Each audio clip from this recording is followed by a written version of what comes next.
Notre planète a le pouvoir de déclencher des cataclysmes. Éruptions volcaniques, séismes, ouragans et inondations sont capables de tout dévaster sur leur passage. Peut-être pensons-nous avoir connu les pires catastrophes naturelles, mais les scientifiques qui s'efforcent de comprendre l'origine de ces phénomènes ont la preuve que des événements bien plus destructeurs ont eu lieu par le passé. Il s'agit de l'une des plus grandes éruptions de ces 10 derniers millénaires.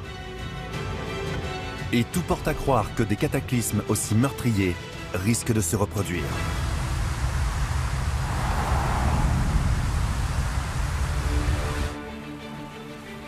Sur notre planète, les océans, les rivières et les lacs peuvent se transformer en murs d'eau destructeurs. En moyenne, à travers le monde, ces soudaines montées des eaux tuent 25 000 personnes tous les ans.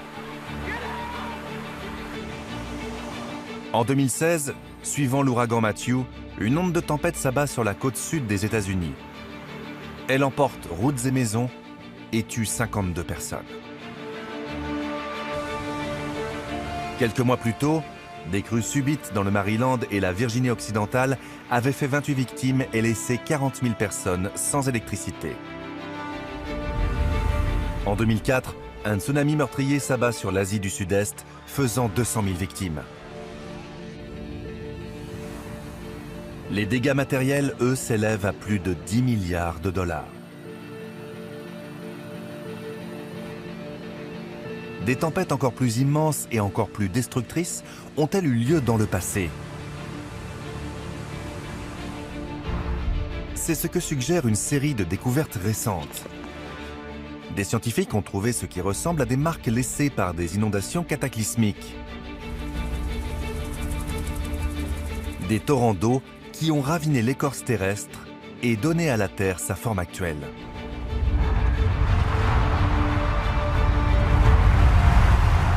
Ça a complètement changé le paysage. Personne n'a jamais vu quelque chose d'une telle ampleur.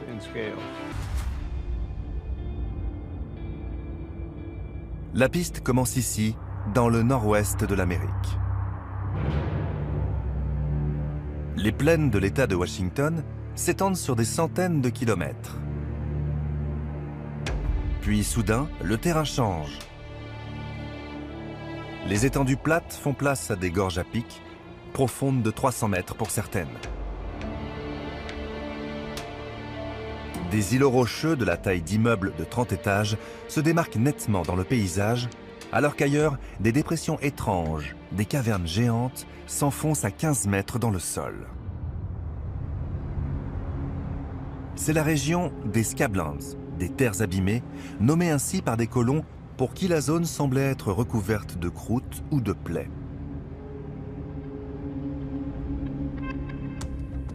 Situés à plus d'une centaine de kilomètres à l'est de Seattle, ces paysages curieux s'étendent sur plus de 40 000 km².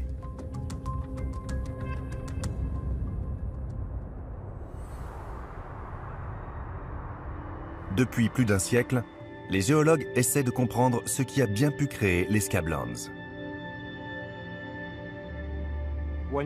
Quand un géologue découvre un paysage, c'est un peu comme quand un inspecteur découvre une scène de crime. La procédure est la même. La première chose à faire, c'est chercher des indices.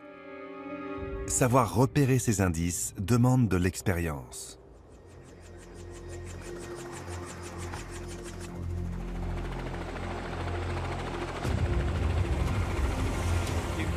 Il n'y a qu'en hauteur qu'on peut vraiment observer la zone.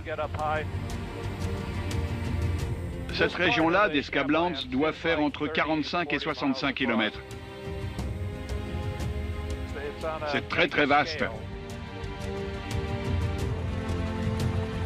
C'est justement la taille de ce territoire qui a d'abord fait penser aux géologues que les Scablands s'étaient formés lentement, que la roche avait mis des millions d'années à s'éroder au gré des rivières, du vent et de la glace.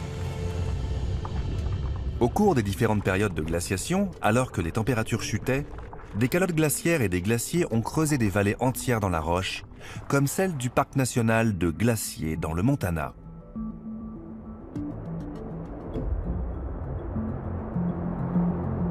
Pendant des siècles, des rivières ont rongé la roche et ont aidé à façonner certains des plus incroyables paysages sur Terre, comme le Grand Canyon en Arizona. Mais les sédiments laissés par la calotte glaciaire quand elle a fondu il y a 12 000 ans montrent que la glace n'est arrivée qu'à la lisière nord des Scablands.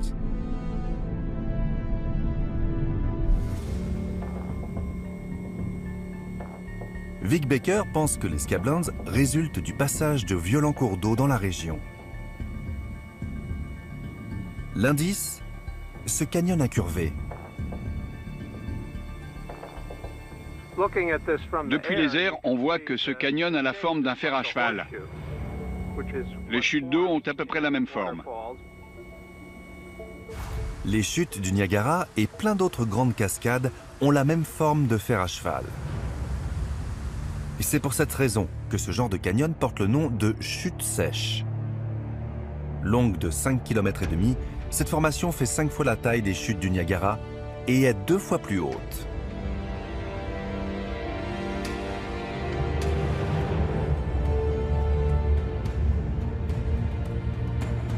Les collines derrière moi font 120 mètres de haut. Les chutes du Niagara tiendraient dans cette alcôve. Il y a une deuxième alcôve de taille similaire et une troisième encore plus grande qui s'étend sur des kilomètres à l'est.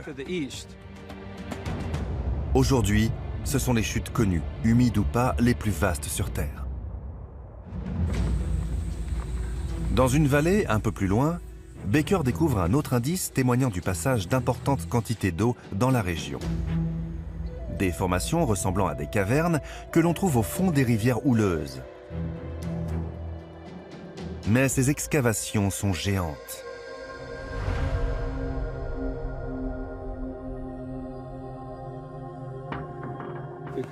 Celle-ci doit faire 15 mètres de profondeur. Les trous au fond des rivières font la taille d'un être humain. Là-dedans, on pourrait faire tenir plusieurs éléphants. Tout porte à croire qu'une quantité importante d'eau a déferlé dans la région. Mais aujourd'hui, l'eau a disparu. Les rivières les plus grandes de la région sont la Serpent River et la Columbia River. Baker ne pense pas qu'elles aient joué un rôle dans la formation des Scablands. La rivière Columbia est à 50 km d'ici au nord et n'est pas assez grande pour créer ce type de formation. La Serpent River est elle aussi trop petite pour creuser des cavernes et des chutes de cette taille. Il n'y a qu'un événement spectaculaire qui pourrait expliquer l'arrivée d'un tel volume d'eau aussi vite. Alors, par où est arrivée cette eau ? Des scientifiques sont en train de découvrir de nouveaux indices expliquant peut-être comment les Scablands, dans le nord-ouest de l'Amérique, ont été créés, à 5500 km de là, en Islande. Cette île, située à la limite du cercle arctique, est une terre de feu et de glace.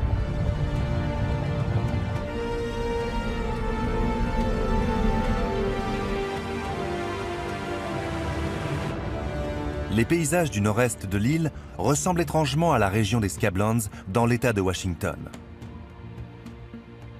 Une gorge en forme de fer à cheval, des falaises à pic de plus de 90 mètres de hauteur et un imposant îlot rocheux.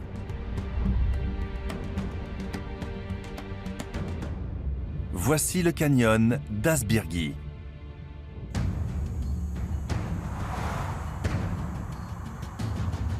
Tout comme les scientifiques des Scablands, le géomorphologue Michael Attal veut comprendre comment ce canyon a été créé.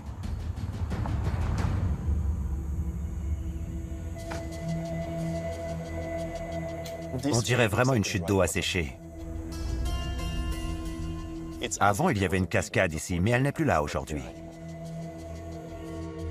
Ce canyon en forme de fer à cheval ressemble tellement au canyon des Scablands que le scientifique pense qu'ils ont tous les deux été formés de la même façon.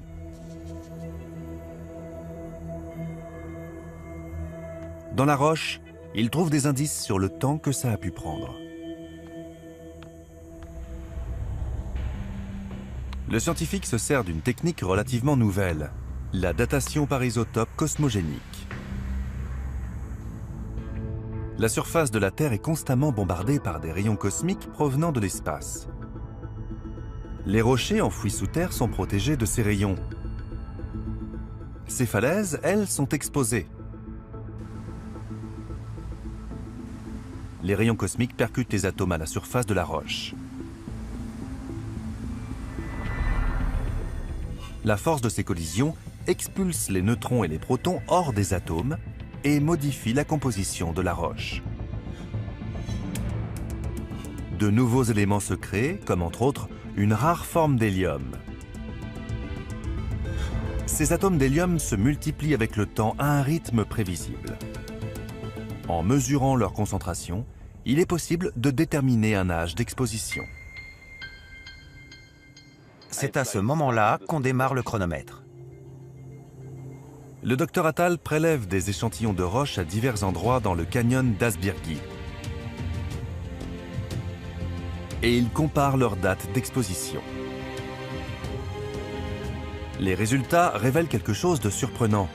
Tous les rochers à cet endroit ont été exposés au même moment. Ce qui veut dire que le canyon entier s'est formé d'un coup. Ce canyon a été créé par un événement qui a eu lieu il y a 9000 ans. Une force naturelle progressant lentement comme un glacier, l'érosion ou un soulèvement tectonique aurait exposé les rochers du canyon à des moments différents. Seul un désastre naturel brutal, comme une inondation titanesque, a pu provoquer la formation rapide du canyon. Dans toute l'histoire de l'humanité, nous n'avons jamais connu une inondation d'une telle ampleur. À des milliers de kilomètres de là, les scientifiques d'Escablands en sont arrivés à la même conclusion. Tout porte à croire que les indices que nous avons trouvés ici indiquent qu'il y a eu vraisemblablement une inondation catastrophique dans la région. Qu'une inondation, aussi grande soit-elle, ait pu créer ces vastes paysages semble impossible.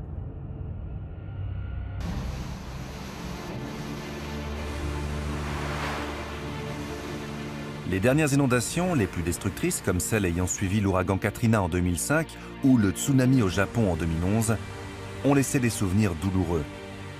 Mais ces deux événements n'ont eu qu'un très faible impact sur la croûte terrestre, loin de ce qu'on peut observer en Islande ou dans les Scablands.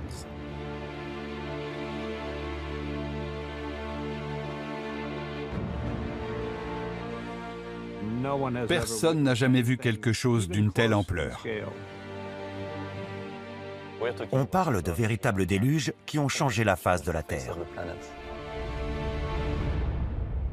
Les inondations assez puissantes pour créer des canyons dans la roche-mère sont extrêmement rares. En 2002, un de ces phénomènes a néanmoins pu être observé. Le 4 juillet, après le passage d'une violente tempête dans le centre du Texas, le canyon Lake Reservoir, un lac de barrage, commence à déborder. Au plus fort de l'inondation, assez d'eau pour remplir une piscine olympique se déverse toutes les 2 secondes.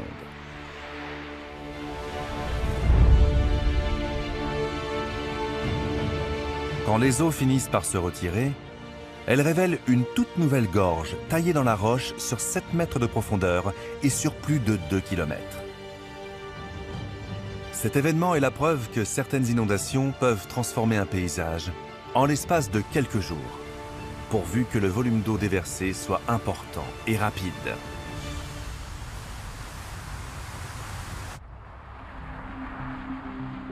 En Islande, le géophysicien Magnus Gudmundsson pense avoir découvert d'où est venue l'eau qui s'est répandue dans la région.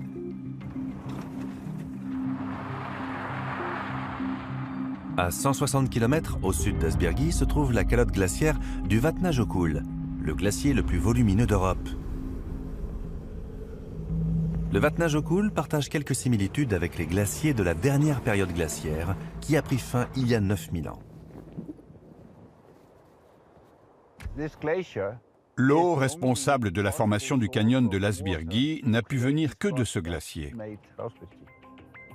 À certains endroits, la calotte est profonde de 900 mètres. Il y a ici des centaines de kilomètres cubes d'eau glacée. On n'a que de la glace ici. Comment tout ça se transforme en eau? Gudmundsson pense que la réponse se trouve cachée sous la calotte glaciaire. 7 immenses volcans. En 1996, l'un d'eux, le volcan Grímsvötn, entre en éruption et provoque l'inondation la plus catastrophique en Islande depuis un demi-siècle. De temps en temps, on a des éruptions massives qui font fondre d'énormes quantités de glace en quelques heures. Plus de 3 km3 d'eau fondue s'abattent sur la région. Le débit de l'eau est 16 fois plus puissant que celui des chutes du Niagara. Routes, ponts et lignes électriques sont détruits.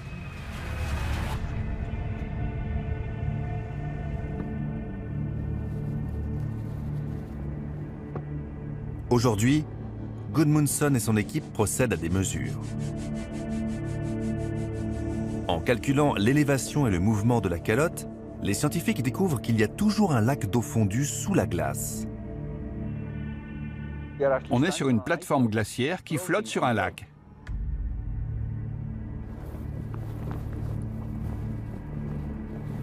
Gudmundsson pense qu'il y a 9000 ans, une éruption géante sous la calotte glaciaire a provoqué une inondation colossale, assez puissante pour façonner le canyon de l'Asbyrgi.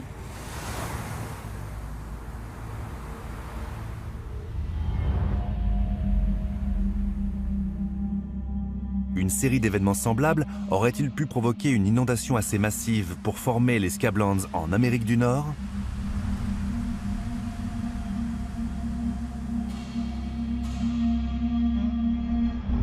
À 160 km à l'ouest des Scablands se trouvent de nombreux volcans en activité, dont le mont Saint-Helens, partiellement couvert de glace. En 1980, le mont Saint-Helens entre en éruption. La chaleur est telle que la glace autour de son cratère fond, entraînant la formation d'énormes coulées de boue. En aval, les inondations sont dramatiques.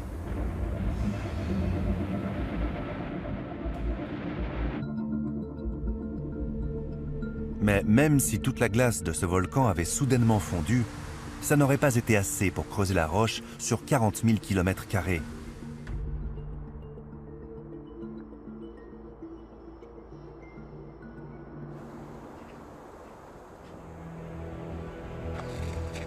Qu'est-il donc arrivé dans les Scablands? Pour découvrir si la glace est vraiment la coupable, Vic Baker doit d'abord déterminer quand les Scablands ont été créés. En analysant des échantillons dans toute la zone, il découvre que les rochers ont été exposés au cours d'une période s'étalant sur quelques milliers d'années. En géologie, cette durée équivaut à un clin d'œil. Une date en particulier se démarque. Toutes les dates que nous avons pu fixer tournent autour des 16 000 ans dans le passé. Bien que la glace recouvrait une bonne partie de l'Amérique du Nord il y a 16 000 ans, les géologues pensent qu'elle n'a pas atteint les volcans de l'État de Washington. La piste semblait donc s'arrêter là, jusqu'à ce que les scientifiques fassent une découverte surprenante à plus de 300 km à l'est des Scablands, à Missoula, dans le Montana. Le géologue Larry Smith est à la recherche d'indices pouvant expliquer d'où l'eau serait venue. Du haut de ces collines, il est possible d'observer des lignes horizontales tracées dans la roche à 300 mètres au-dessus du sol de la vallée. On dirait que ces lignes ont été creusées dans la colline par des vagues ayant battu la roche. Ces lignes sont les marques laissées par les rives d'un lac. Elles sont la preuve qu'une immense étendue d'eau a un jour recouvert ces vallées, aujourd'hui asséchées, de l'ouest du Montana. On trouve dans la région des centaines de kilomètres d'anciens littoraux. Les géologues ont estimé qu'il y a très longtemps, ces vallées étaient recouvertes d'une étendue d'eau plus grande que le lac Ontario.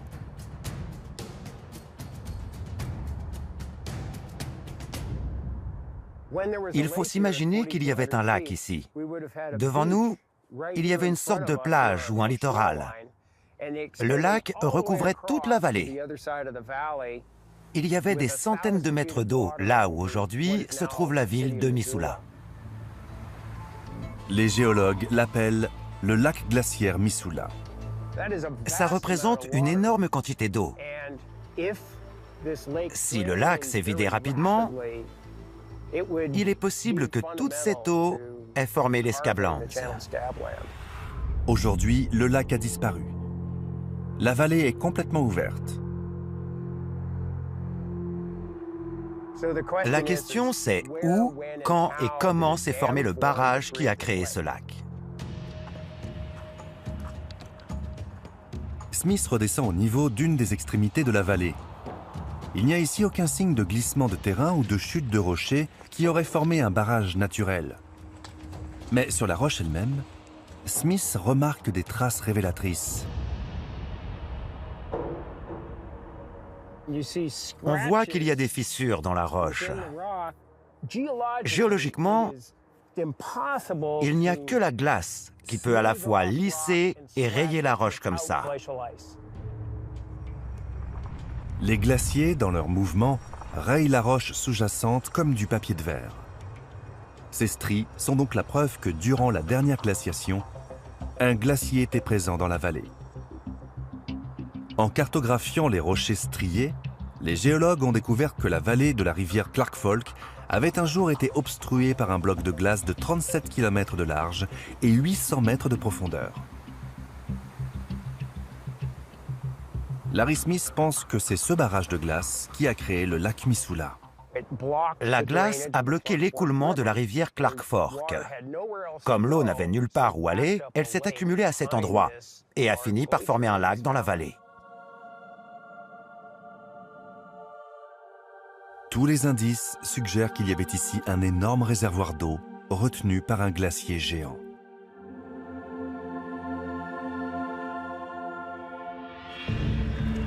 Une vidange brutale du lac pourrait avoir libéré une quantité d'eau assez importante pour former les canyons des Scablands.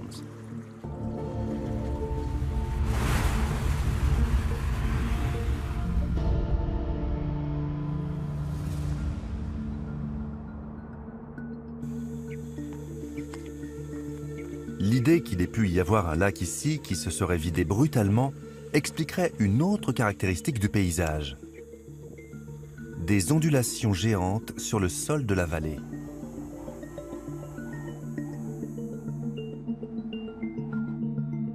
Ces petites collines ont été façonnées par les ondulations du courant. Elles montrent que l'eau s'est écoulée dans cette direction, au loin. Les ondulations comme celle-ci sont créées par le courant. On peut observer le même type de phénomène lors des marées montantes et descendantes. Plus le courant est rapide, plus les ondulations sont grandes et espacées. Ces collines sont géantes. Elles sont séparées par des centaines de mètres et font plusieurs dizaines de mètres de haut.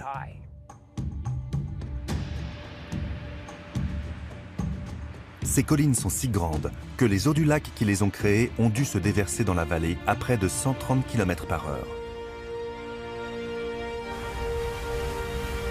C'est la preuve que le lac Missoula s'est vidé brutalement, provoquant une inondation importante. Cela veut aussi dire que le barrage de glace de 37 km de large qui le retenait a fini par céder brutalement.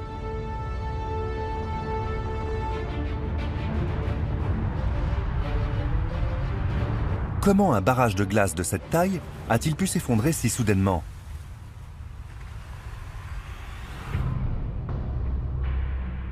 Les dates d'exposition aux rayons cosmiques indiquent que l'inondation dans les Scablands a eu lieu bien avant la fin de la période glaciaire. Cela exclut une fonte progressive due au réchauffement climatique. C'est en étudiant des ruptures de barrages modernes que les scientifiques vont trouver la réponse. Et il faut évacuer.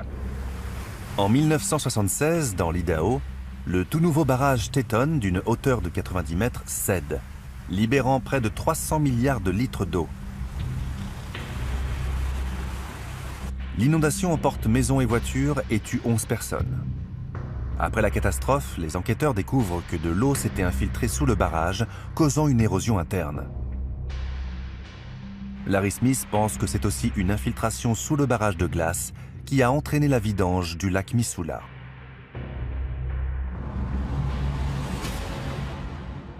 Le lac devait faire environ 600 mètres de profondeur. Au fond d'un lac aussi profond, la pression de l'eau est énorme. L'eau peut pénétrer dans la moindre petite fissure dans la glace. À force, la fissure finit par s'agrandir jusqu'à former un réseau de tunnels sous la glace.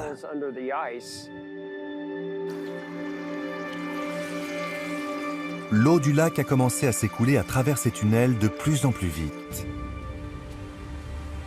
jusqu'à ce que tout le barrage de glace s'effondre brutalement.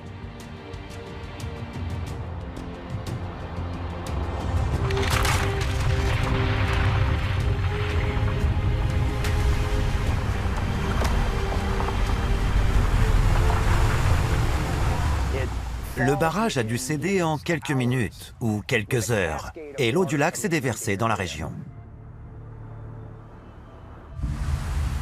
Aujourd'hui, quand on voit des images d'inondations à la télé, les maisons sont quasiment recouvertes. Parfois, des gens se réfugient sur leur toit. Mais ce n'est rien comparé à ce qu'il s'est passé. Il faut imaginer que ces mêmes maisons auraient été submergées par de l'eau sur des centaines de mètres de haut. En rassemblant toutes leurs trouvailles, les scientifiques sont maintenant capables de déterminer l'ordre précis des événements. Il y a environ 16 000 ans, l'immense barrage de glace retenant le lac Missoula a cédé, libérant brutalement 2500 km3 d'eau.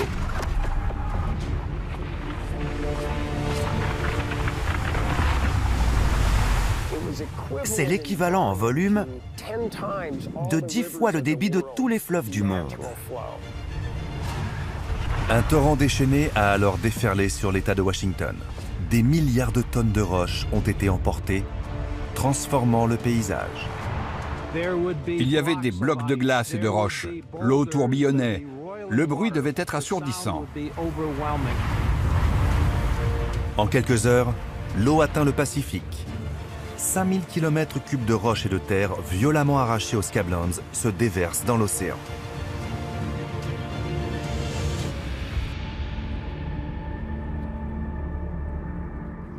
C'est assez incroyable de penser que le paysage a été complètement transformé en l'espace de quelques jours. Même les plus grands films catastrophes n'ont jamais dépeint une inondation aussi impressionnante que celle qui a eu lieu ici.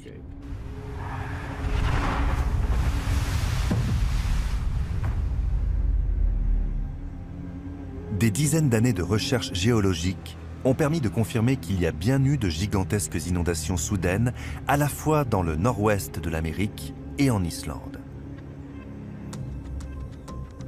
Cette découverte va aider les scientifiques à résoudre un autre mystère à des milliers de kilomètres de là.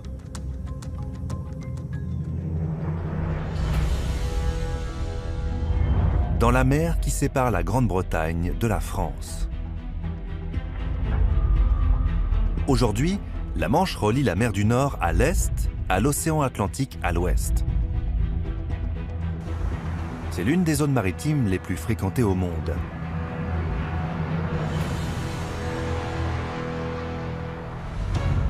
Sur la côte sud de l'Angleterre, les falaises blanches de Douvres surplombent la mer de plus d'une centaine de mètres.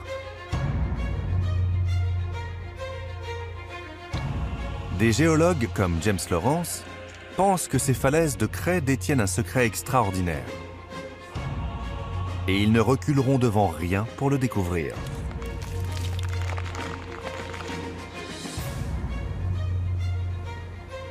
Ces falaises sont presque identiques à celles qui se trouvent de l'autre côté de la Manche, sur la côte nord de la France. Peu de gens savent que si on allait là-bas, en France, on trouverait les mêmes falaises de craie. Ces falaises se sont formées il y a 100 millions d'années, quand toute la région était recouverte par une mer tropicale. Cette mer ancienne regorgeait d'organismes microscopiques. Quand ils mouraient, leur squelette riche en calcium tombait au fond de la mer. Au fil du temps, les couches épaisses de calcium se sont compressées et transformées en craie, une roche calcaire.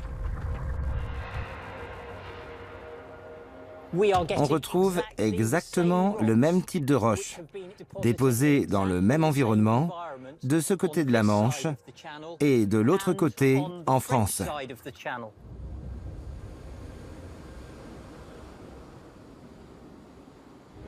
Le géologue a découvert que les falaises de France et celles d'Angleterre avaient plusieurs éléments en commun.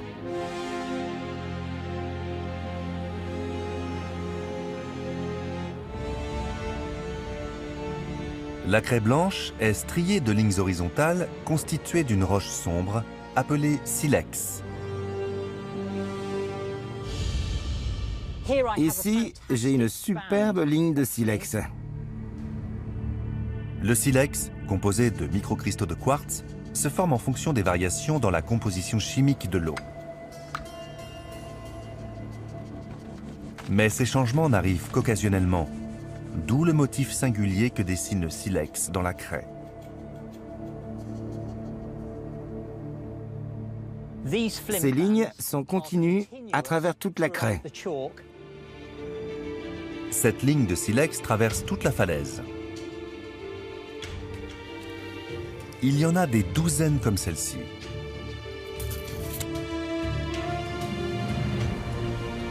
Chacune a une hauteur différente.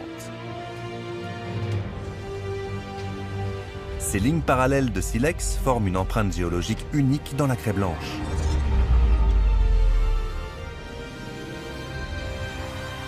Ce qui est intriguant, c'est que ce même signe distinctif est visible de l'autre côté de la Manche. La craie et le silex de ces falaises forment un code barre spécial. On retrouve exactement le même code barre dans les falaises en France. L'espacement et la profondeur des lignes de silex correspondent parfaitement. Pour James Lawrence, c'est une preuve irréfutable.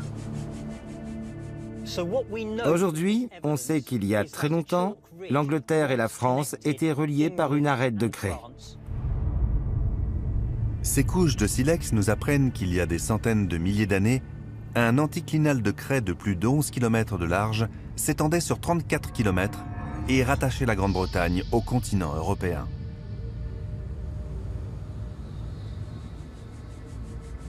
C'est assez incroyable de penser qu'il y avait une masse terrestre, là où aujourd'hui il n'y a que de l'eau.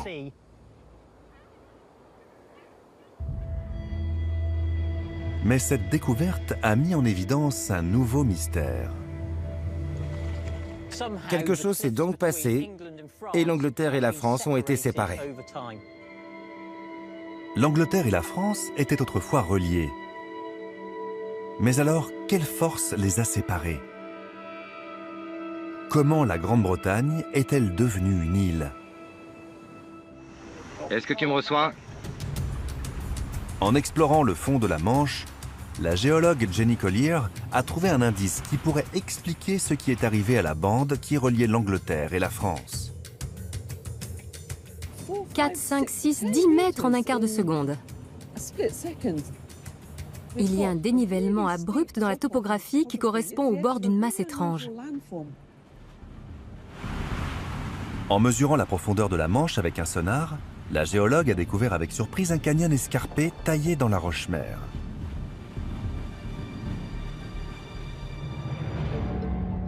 Le sonar envoie des ondes acoustiques vers le fond de la mer. Plus l'eau est profonde, plus le son met de temps à revenir.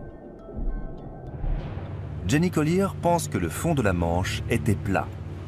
Mais le sonar a révélé tout autre chose.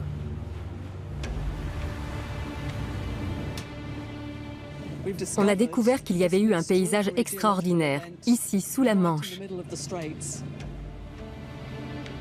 Malgré l'importance mondiale de ce couloir de navigation, on ne savait encore récemment que peu de choses sur le fond de cette mer. Pour enquêter sur cette découverte géologique majeure, Collier et ses collègues se sont attelés à une tâche longue et ardue. Utilisant un système de sonar plus avancé, ils ont cartographié 136 km² de la Manche avec une précision de 10 cm. La carte a révélé des chenaux, des îlots rocheux, des bassins et des vallées, taillés à près de 90 mètres de profondeur dans les fonds rocheux. On n'a rien qui ressemble à ça ailleurs en Europe. Il n'y a qu'un seul endroit qui présente toutes ces caractéristiques.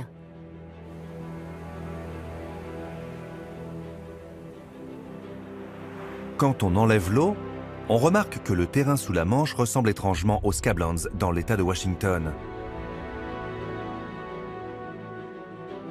Ce paysage sous-marin semble lui aussi avoir été créé par une inondation géante. La seule chose qui peut creuser des îlots dans la roche-mère, c'est le passage soudain et brutal d'eau en grande quantité. C'est pour cela qu'on pense qu'il y a eu ici aussi une inondation catastrophique. L'étude du paysage des Scablands a révélé que la création de ce type de relief ne peut être causée que par la libération soudaine d'une énorme quantité d'eau concentrée au même endroit.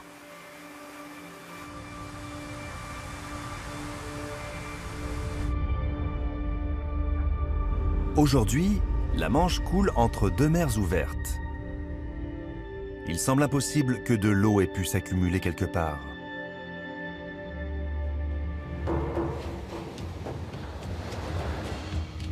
Le géologue Phil Gibbard pense avoir la réponse.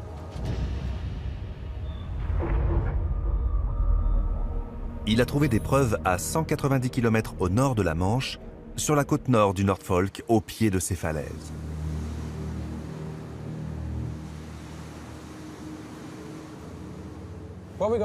Ici, on a un dépôt glaciaire qui date d'environ 450 000 ans. Ces dépôts ont été laissés il y a très longtemps dans toute l'Europe du Nord par les glaciers géants qui recouvraient la région. Il y a 450 000 ans, la glace s'étendait sur la quasi-totalité de la Grande-Bretagne. Le niveau des mers était plus bas et des glaciers de plusieurs centaines de kilomètres de large et hauts d'1,5 km descendaient de Scandinavie. Ces glaciers formaient un barrage au nord du bassin de la mer du Nord. Au sud, l'eau était retenue par la barrière de craie entre la France et l'Angleterre. Phil Gibbard pense que l'eau fondue des glaciers et des rivières, se déversant dans le bassin de la mer du Nord, n'avait nulle part où aller et qu'elle s'est accumulée derrière la bande de craie en formant un immense lac. Le géologue a trouvé des preuves de ce réservoir de l'air glaciaire dans les falaises sillonnées de fines couches horizontales de limon. Les sédiments sont horizontaux. Cette horizontalité ne peut avoir été créée que par un lac ou par de l'eau stagnante. Pas par un océan. Gibbard a trouvé des formations similaires à d'autres endroits le long de la mer du Nord, certaines à 30 mètres au-dessus du niveau de la mer.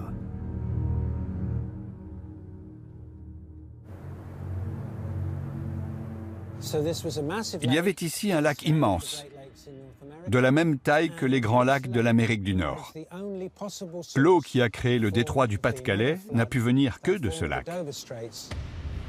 Les indices suggèrent qu'en se vidant, cet immense lac glaciaire a formé le relief caractéristique que l'on trouve au fond de la Manche. L'inondation a été rapide et brutale. Pour que de telles formations soient creusées, l'anticlinal a dû céder très rapidement. Les scientifiques se demandent ce qui a bien pu se passer. Comment une masse rocheuse géante a-t-elle pu s'effondrer aussi soudainement ?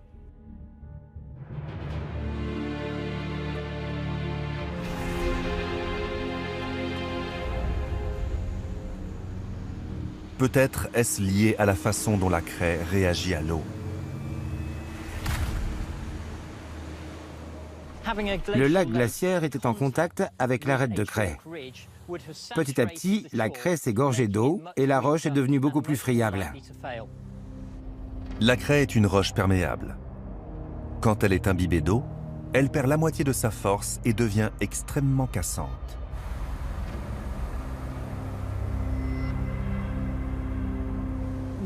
La craie est une roche fragile. Les falaises de craie sont donc souvent sujettes aux effondrements. Regardez derrière moi. Chaque année, la pluie et les vagues sont responsables de l'effondrement de milliers de tonnes de craie dans la Manche, érodant dramatiquement le littoral.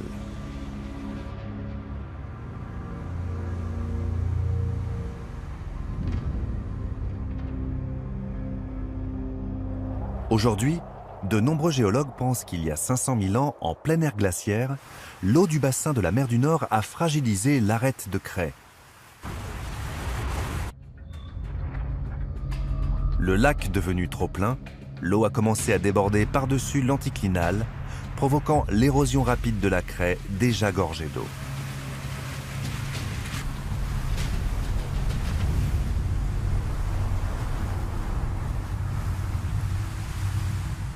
Au tout début, le flot ne devait pas être très important.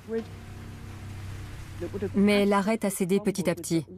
D'énormes blocs de craie sont tombés et l'eau a afflué. D'après la forme des reliefs détectés grâce au sonar, Jenny a pu estimer que l'eau s'était déversée au rythme d'1 milliard de litres par seconde. C'est presque 6 fois le débit d'écoulement du fleuve Amazon.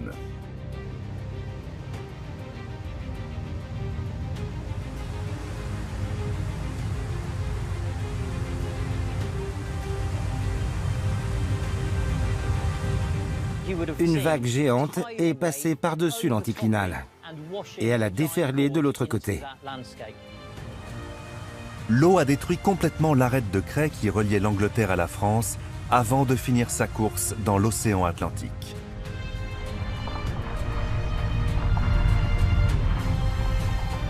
Cette inondation gigantesque a créé la Manche et est à l'origine du processus d'érosion qui a fini par faire de la Grande-Bretagne une île.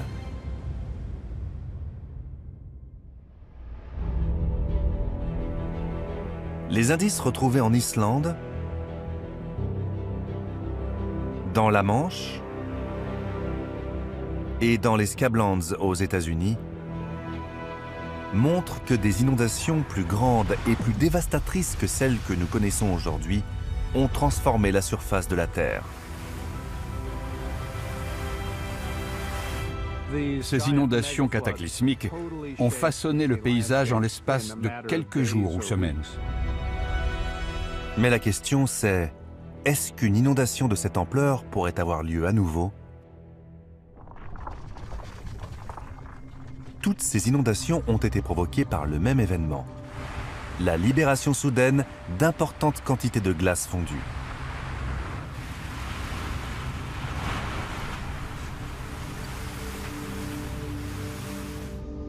En Islande, un volcan sous un glacier pourrait déclencher une inondation destructrice à tout moment.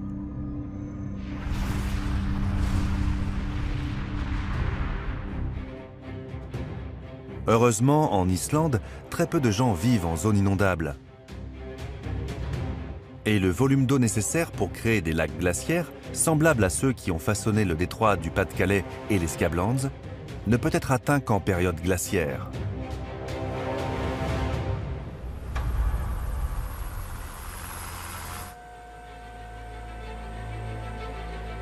Sur Terre, aujourd'hui, plusieurs endroits représentent toujours un risque pour des millions de personnes. Les montagnes enneigées.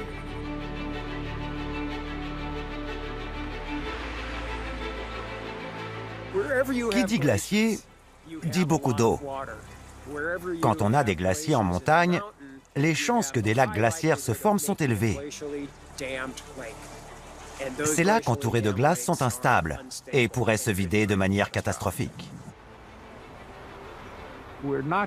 Le lac Missoula, qui faisait 2000 mètres de profondeur, était un cas unique. Mais certains de nos lacs glaciaires, qui font quelques centaines de mètres de profondeur, pourraient engendrer des inondations dangereuses et spectaculaires. Aujourd'hui, les inondations, bien que moins titanesques qu'avant, continuent de détruire des vies et des régions entières. Les grandes inondations du passé ont transformé la surface de notre planète et le visage des continents. Les marques qu'elles ont laissées sont un rappel indéniable de leur pouvoir destructeur.